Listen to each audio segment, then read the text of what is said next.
Hello chess fans, this is the YouTube channel Chess Analysis 64. We will analyze in this video a game between Magnus Carslen as white and Hikaru Nakamura as black. The game is an excellent example for cooperation between white's pieces and pawns surrounding an enemy king that neglects castling and instead remains in the center. The attack was successful for white because of many factors such as weak squares, penetration into enemy territory, and distinguished positional play, whereas black's attack was only with a knight, making it an unsuccessful attack. Okay, we begin with the starting position, e4, e5, knight to f3, knight to c6, d4, c captures d4, knight captures d4. Now black plays e5, attacking the knight. This move creates a weak square on d5 that white will use as an outpost for one of his knights. A weak square is a square in a player's territory that cannot be controlled by his pawns. Okay, we continue. Knight to b5, d6, g3, h5, knight number 1 to c3, a6, knight to a3, b5. The move b5 created a weak square which white will take advantage of later on in the game with one of his knights. Okay, knight to d5. White now has an excellent outpost for his knight because of the weak square black allowed in his territory. This knight will be captured but will help the other knight get an outpost with the help of the e-pawn. Okay, we continue. Knight g to e7, bishop to g2, bishop to g4, f3, bishop to e6, c3, h4, knight to c2, bishop captures d5. This capture allows white to penetrate into black's territory with the e-pawn on d5 and owning an outpost later on in the game at c6. Okay, we continue.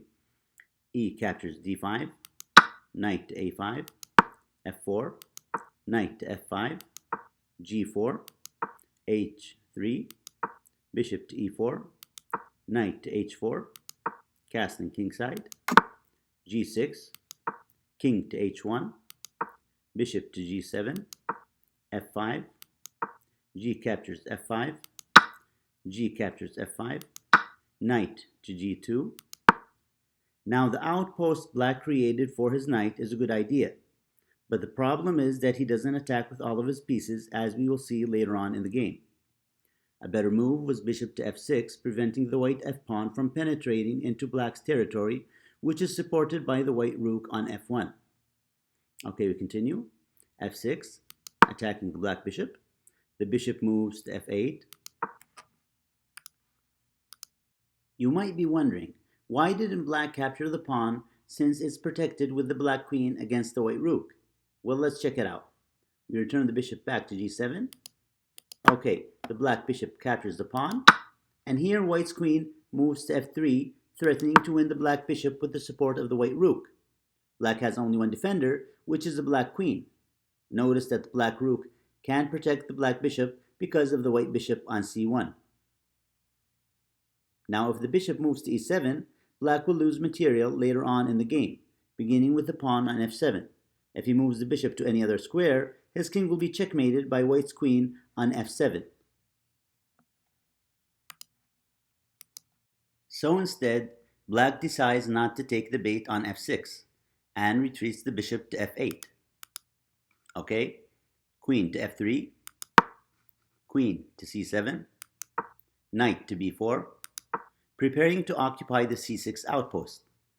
Knight to b7, knight to c6, knight to c5, bishop to f5, knight to d7, attacking white's undefended f-pawn, bishop to g5, rook to g8. This rook move is a mistake because it allows white to move his queen to h5, creating a successful attack as we shall see.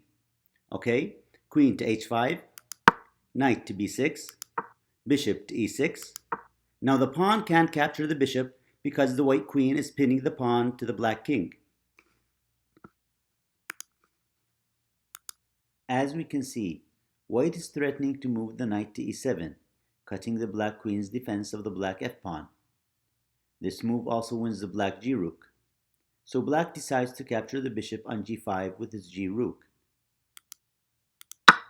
Queen captures the rook. Now this queen capture frees the black f-pawn from the pin and he can capture the white bishop. Okay, pawn captures pawn. And here black resigns. The threat is f7, and there is no way for black to prevent checkmate but to lose the queen. And with good play, white will win the game. As we can see, in this game white used 5 of his pieces and penetrated into black's territory. He also created an outpost for his knight on c6 by taking advantage of a weak square black created in his camp. This caused difficulty for black, especially for his king. On the other hand, black attacked only with one of his knights by creating an outpost on g2. Try to take advantage of weak squares and create outposts in the enemy territory. Finally, you need to develop an attack with most of your pieces. Hope you found something useful in this video. Hopefully, I will be uploading a new video soon. Keep up the good work and wish you good luck with your next chess game.